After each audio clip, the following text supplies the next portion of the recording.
Another capital gains tax solutions podcast where we believe most high net worth individuals and those who help them, they struggle with clarifying their capital gains tax deferral options. Not having a clear plan is the enemy. Using a proven tax deferral strategy such as the deferred sales trust is an amazing way for you to exit highly appreciated assets, cryptocurrency, businesses, also artwork.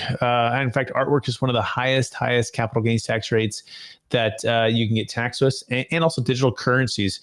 So today we're going to be talking about reinventing the art experience with an amazing guest out of Canada.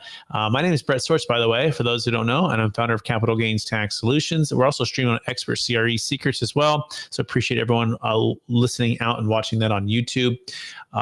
In each and every episode, we're trying to bring in some of the best, most remarkable folks in the business world, the real estate world, the finance world, and sometimes the art world as well. This is kind of a unique show that I'm really excited about. In fact, our guest is out of Canada. He is the CEO of Momentable, spelled Momentable, reimagining the way we discover, appreciate, and connect with art and culture. And his passion is for art, culture, and technology. Led him to bring to life Crypto Pharaohs, the first story-based pop culture digital collection inspired by ancient Egypt, and to establish Next Decentrum, where they help brands transform audience experience into memorable moments, and so much more. Please welcome to the show with me, Hussein Hallak. Hussein, how you doing? I'm doing very well. Thanks for having me, Brett. Absolutely. And for our listeners, get to know you for the first time. First of all, make sure you pronounce your website and your business correctly, but also give us a little bit more about your story and your focus. Absolutely. So I built Momentable Art as the product of Next Decentrum. And the idea behind that was that art and culture brings us together as people. And all of the history of art and culture is sitting in storage. So what do I mean by that? Now, if you look at books, because of the shape of the internet, you can access any kind of book, you can buy any kind of book. But for art in particular, almost 97% of all art and culture is sitting in storage. So it's for me, it's like unfathomable that that's the reality. And in addition to that, even when you pay money and you kind of take of your time to go to galleries and museums, only 10% of people in the world do that. So only 10% go to see 3% of the world's art and culture. That's unbelievable. Like, it's what brings us together. You know, you read about a certain culture, you connect with them. You read a certain writer and you kind of live their world. Art and culture also transfers us, brings us together. So saw this gap and saw that we can do something about it. And we did something about it. We built Momentable. Amazing. So art and culture, you're right, of course, it brings us together. And you're right, unless I'm spending my time, I was in New York, Manhattan last week, going to the museum and then rushing through, hopefully not rushing through, but trying to bring it all in, right? Taking it all in. Yeah. But it's a lot, right? And so amazing. Before we dive into reinventing the art experience, I want to take one other step back. And I believe we've all been given certain gifts in this life. And these gifts have been given to us to be blessing and help to others. So I'm curious, what is the one or two gifts that you believe you were given, and how does it help how you help and bless people today? Absolutely. I think, number one, the gift of teaching and education. I'm very capable of, taking complex concepts and breaking it down and kind of explaining it to people. So that gift I use all the time to help people whenever I can. I mentored, teached, and coached a lot of entrepreneurs. And I would say my second gift is the gift of writing. So I write quite a bit. It's my second best friend after my wife. It's to write, to sit in front of and just pour my ideas on paper. And I think also that's an ability, combined with the ability to break down hard concepts, make me connect with people and help them understand certain things that are happening in the world. Amazing. This is perfect. I love asking about those gifts because it's going to lead right into what we're talking about, which is reinventing the art experience. So what is the number one secret, Hussein, to reinventing the art experience? It's really realizing what people care about. So when we first started, we wanted to, bring the latest art from contemporary artists. The one thing, we're doing that still. However, one of the things that were a huge insight for us is that a lot of people, let's say if you take I don't know, Da Vinci, Michelangelo, some of the greatest artists in the history of the world, how many of those have you seen? Like, if you say Da Vinci, people probably saw Mona Lisa, The Last Supper, maybe the man, the Petruvian man that you actually can see, but that's it. Michelangelo, you remember the Statue of David, you Sistine Chapel, but that's about it. But these artists have ton more of work that is out there that we haven't seen unless we search for it.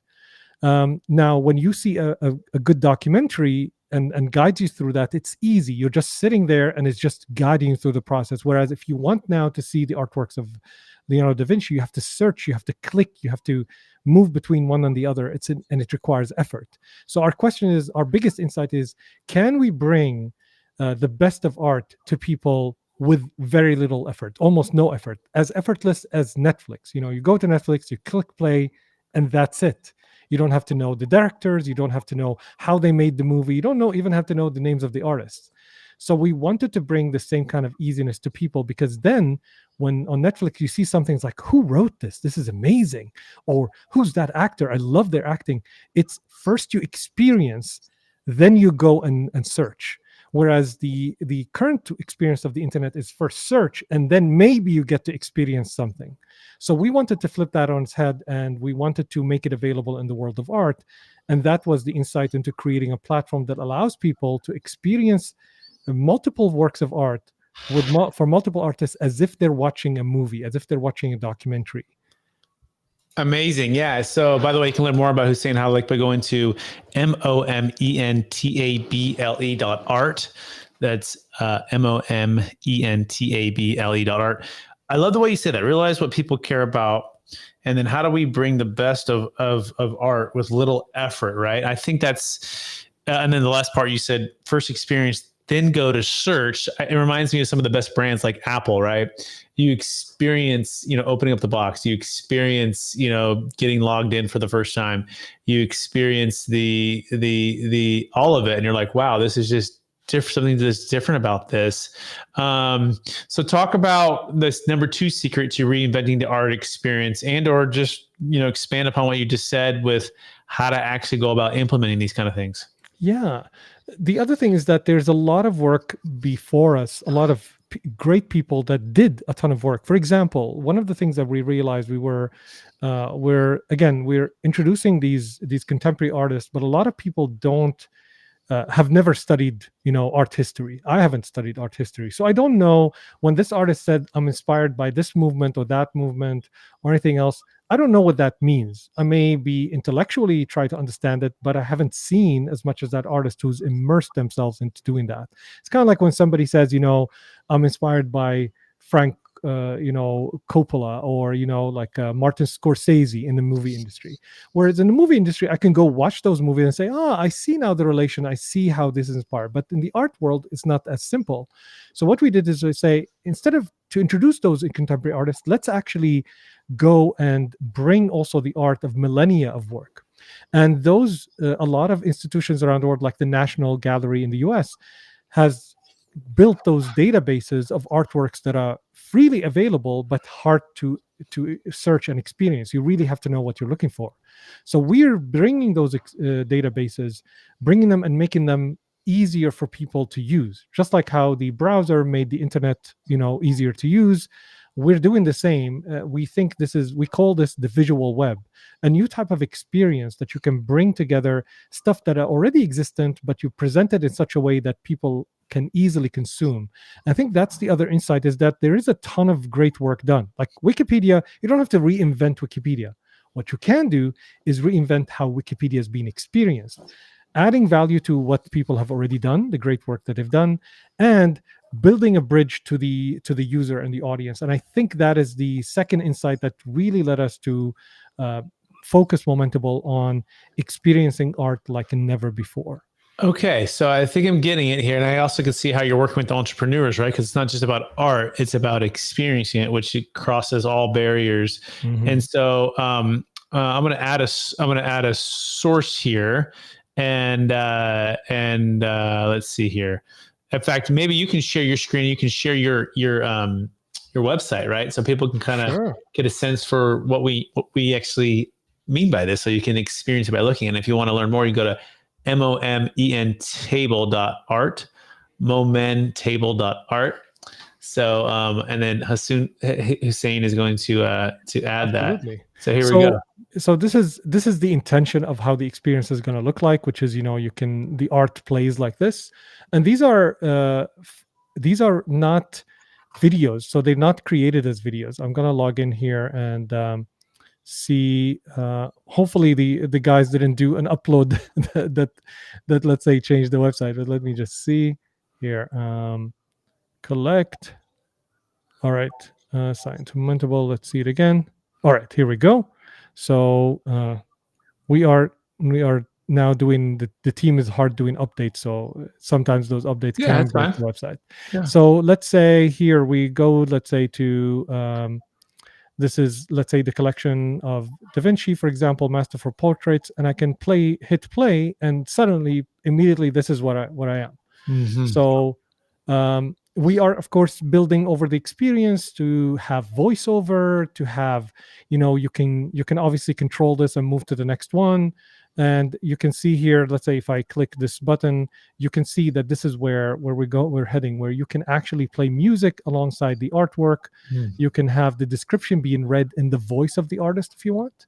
Mm-hmm. So these are, and a lot of these artworks have a ton in the labeled, and a lot of great people, art historians, kind of painfully worked on these artworks and wrote, let's say, their description, what period they belong to. So extracting that information, making it useful for people, and also acknowledging those people who did the work, which we will do on every artwork. This is what we are excited about, the ability to, you can see that the experience right now is different. You can actually do that. And it's challenging because how can you kind of move around if you go to any kind of artwork here? I'll show Wikipedia, let's say, and Da Vinci. So if I go to Wikipedia and I hit Da Vinci, for example, this is the experience. So this is the difference. You have to scroll, read, and maybe, let's say here, find the artwork, and then you have to click, and that is as far as the experience can go. Which is, again, brilliant compared to not having access. Right. But when you want to really enjoy something, we believe that hitting the play button in an experience that is fun to have is far more powerful. Absolutely. Thanks for sharing that. It's really fantastic. I love the creativity. I love the inspiration. So what's the number 3 secret to reinventing the art experience?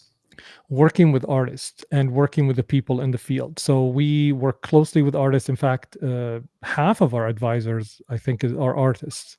And we also work closely with museums, who are the cultural organizations that are the most influential in the art and culture space. And a lot of the people who work there put a ton of work into creating those experiences. I'm very much averse to saying, well, let's replace the position of galleries and museums.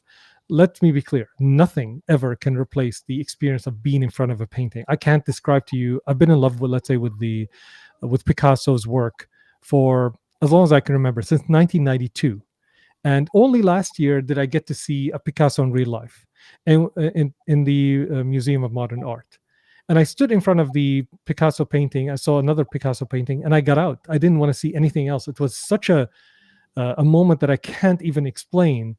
It's like seeing a long lost friend, or somebody you've been in love with for the first time. You see them, like, it's unexplainable and it's hard to kind of express.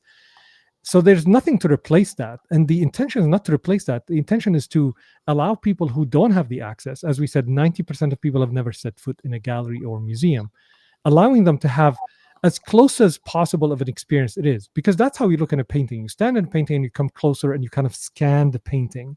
You look at it. Whereas when you see, as we showed the Wikipedia, it's just, like a small little thing. You don't make full use of the screen. The other thing is that everybody has a screen in their home. Not everybody has place to hang paintings or the money to buy paintings, but everybody has a screen. So if you give them access, I believe that people will be more enthralled, more attracted to art than they are right now, because art right now is very distant from people. And with this kind of technology and with this kind of approach, we think we can make art closer to people. And then if you connect to an artist or art, you connect to the people and the stories that the art represent, which brings us more together. And I don't think there's a more important time to come together as a species than these times when there are wars and there are more hate coming up. So I think that is one of the things that drive us, is bringing people together, getting us to know each other more so that we can come closer and hopefully build stronger bridges. Absolutely. What a great mission you're on. Love what you're doing. Let's apply this to business now, right? Because Yeah. I think too many of us in the business world, we get so technical and precise that we maybe forget about the experience. I mean, obviously the best that do both, right? Yeah. So talk about what's a practical way let's talk about tax, right? Like reinventing the way we do capital gains tax solutions. Like, what would you say would be a practical step for someone who's in like finance, real estate, some kind of business wealth advisory? What would you say is a way to create the experience to be more impactful? I think one of the key things that I've seen people do is definitely thinking of art not just as collecting, but as sharing. Now, a lot of people collect art as a financial vehicle because it lasts longer, it appreciates with time, and a lot of them they ideally collect it because they love it. I remember going to a house of a friend, a billionaire friend, not a lot of those around. And the first thing that he didn't talk about how big his house or showing off. The first thing he wanted to show off is the art. I was like, look at this. This is the Banksy. It's like, oh, that's amazing. So the something that connects us, like showing off furniture or like a house doesn't really connect us, because what you like may not be what I like. But through art I can see kind of more about your thoughtfulness and your approach to things, and why. I can ask, like, why did you like that, um, and why does it matter? So that's one. The other thing that people can do is that when I've seen people do that, and I think it's admirable. When they collect art, they don't hide it just in storage, which I understand. Sometimes some of them are really expensive, but one of them, what they do is they give their collection to a museum to preserve and to showcase. We see that all the time when you go to a museum. I remember going to the museum in Seattle, and there was a whole collection, like a whole wing that is taken by a collection of a family, a husband and a wife, that gifted to the museum. So I think giving art a space to be seen is the purpose of art. So I think that is another thing that people who are in that space can do. And also, when you said real estate, what occurred to me is that a lot of times knowledge in art and using, let's say, access to art, you can advise people on what to show. Not always do you have to show art that you bought. Not everyone has millions of dollars or hundreds of thousands of even thousands of dollars to hang their homes, but to buy to hang their homes. But what they can do, they can bring printouts of some of the greatest paintings that suit their house and brings that joy. The painting that we had in our living room was the painting that everyone always talked about whenever they visit our home. So art is a conversation. Bring that conversation to people's lives and encourage them to do that, because you can talk about money as how long, like talk about what you own, talk about what you got, but then the conversation has to evolve about storytelling and the things you care about the most, which is usually art, culture, and the people Got it. Love it. Absolutely love it. And thanks for sharing that. So let's shift into like selling art. Someone might want to sell some art, right? But they're feeling trapped by capital gains tax. In fact, I've heard as much as 50% if you sell an art piece, right, you're going to get crushed with tax. Like, so let's say you create the art piece and it's worth $3 million and you go to sell it tomorrow, 50% is just gone, right? Tax wise. Now we have a solution for that called a deferred sales trust, where you can defer the tax. But I wonder if you've experienced that, where the artist has exploded in his abilities, and now they're looking to exit and sell some art, get some cash flow, get some retirement, get some diversification. What do you know about any of what I'm talking about here? Yeah, well, because I know very little, but what I learned to know is at least when you know so little, do not take these actions that without consulting with the right people. So I think one of the things that I've seen with entrepreneurs and artists is a kind of entrepreneur themselves. a solopreneur, building a business and the business is art, is that they don't they focus on the area where they mastered, and they ignore the other areas. I'm definitely guilty of that. If I didn't have my partner, who's my co-founder, she is exceptional when it comes to execution and focusing on the finances. Now I can read the financial papers and I know what's there, but my mind is always on the vision, what we're doing down the line, how we're evolving the product, and of course keeping the finances under check. But you need someone with knowledge, to work with people. And I think when it comes to money, legal issues, always ask accountants, tax people, and ask lawyers. You never want to kind of wing it on those areas, because the potential for loss and the potential for implications is massive, no matter how small it is, because there's no playing. You can't play with the law, and you can't play with the taxman, right? Absolutely. These are the And we things call it like building a capital gains tax exit plan, right? Make sure you're planning and pre-planning. So if you have any artwork that you're looking to sell and it's worth a lot of, let's say over $1 million net proceeds, $1 million gain, you want to contact us because we can help you out. Go to capitalgainstaxsolutions.com. We've done this with cryptocurrency, done this with real estate, business exits, stock, public or private stock. And so you don't want to get crushed with that tax. You want to have a tax flow plan, not just a cash flow plan. You want to have an exit plan. So don't work too hard just to see a lot of it get wiped out. If you can defer the tax and grow your wealth, go to capitalgainstaxsolutions.com. That being said, Mr. Hallak, are you ready for the lightning round? Yeah, let's do it. All right. Knowing what you know now, if you could go back to your 25-year-old self, what's the one golden nugget make sure to tell yourself to do? Ooh, I would tell don't give up so easily on the things you love most. Excellent. Question number 2. What's the number one book you've recommended or gifted the most in the past year? Ooh, Great by Choice, for sure. Always my favorite book, by Jim Collins. Perfect. Next question is this. What's your number one leadership quote or theme that you strive to live by? Oh, I would say the dots only connect when you're looking backwards. So it's very hard to look forward and kind of connect the dots. You just have to trust. Absolutely. Next question is this. What are you most curious about right now?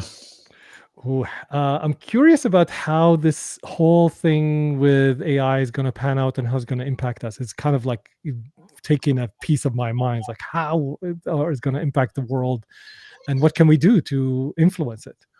Excellent. What's the number one way you use ChatGPT today? As a sparring partner, I'm thinking of something. I give it as like, tell me what do you think, or suggest an idea, or start, let's say, writing an article. It's something that I work most better collaboratively, and you don't have always people around that you can spar with. So it's a sparring partner. Fantastic. Last question. After all your success, helping all the people you've helped, making an amazing company with changing the art experience, what do you do most to stay centered in your values and stay encouraged to charge forward to reach even higher heights? Oh, very cool. So right now, the biggest discovery that I found is connecting with my co-founder on a regular basis, so that I make sure that her opinions are included in the work. We do much better. So that's definitely, he keeps me centered as a business.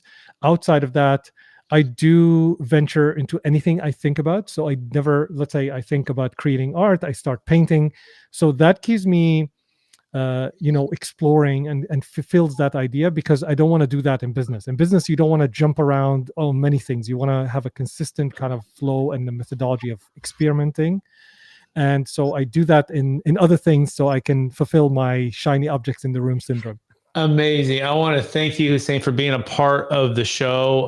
Typically, people don't are looking necessarily to experience what we experienced today with what you're doing, but I absolutely love it. I want to encourage you to keep using your gift of teaching and education and making complex simple, and the gift of writing to help people reimagine and reinvent the art experience. For people who want to get in touch with you, would you remind them one last time, what's the best place for them to find you? Absolutely. Search Hussein Hallak on Google. You will find me, Hussein Hallak, on LinkedIn. Email me at hussein@momentable.art and connect with us on momentable.art. It's free and it's enjoyable. And Brett, this has been one of the funnest interviews that I've done. I was like, tax, what I'm going to talk about that? But and you made it so easy, so simple. And I had a blast.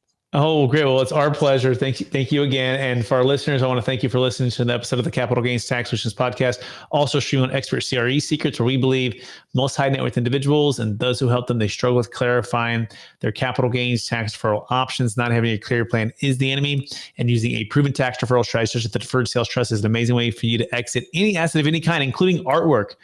If you own a Da Vinci, right, it's probably worth a lot of money, right? And if you bought it for a low price, you may have a big gain. And so you're going to want to defer that tax and eliminate that estate tax. And we can help you with that. Just go to capitalgainstaxsolutions.com. Also check out the brand new best-selling book, Building a Capital Gains Tax Exit Plan. And we have people like Kevin Harrington from Shark Tank in the book. I got a couple chapters and some other really smart people.